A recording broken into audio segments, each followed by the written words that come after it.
One day, Bob decided to go to the zoo. When he got to the ape cage, he found himself looking at a big male ape, who was staring right back at him. When he scratched his head, so did the ape. Noticing this, Bob decided to have some fun. So he started to scratch under his arms and jump around saying, "Ooh," and so did the ape. Stopping to think about what to do next, Bob scratched his chin, as he was thinking. Before he could even react, the ape pulled the bars of his cage apart, jumped the moat, and proceeded to beat the ever-living shit out of him. A few weeks later, Bob comes to in a hospital room, in full traction. When they realized that he was awake, the staff brought a man into his room and left the two of them alone. "Mr. Smith, my name is Albert. I am the zookeeper, and I want to see if we can figure out what happened before you were attacked." "I don't know. I was looking at the ape and noticed he was mimicking my movements.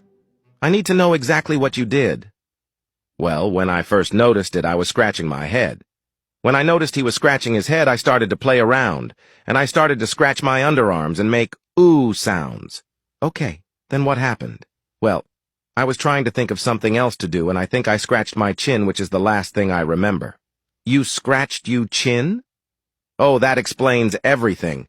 You see, in ape, that means go fuck yourself.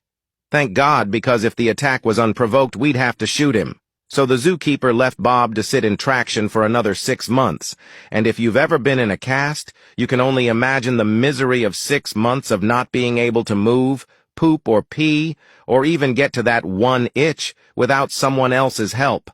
It wears on a man. So Bob spent all that time coming up with a plan to get his revenge on that damned ape. He's finally released from the hospital and makes his first trip to the local butcher, where he buys a giant polished sausage and a pair of nice new butcher knives. He then goes straight to the zoo and marches up to the ape cage, where he is soon standing face to face with his attacker. "Remember me?"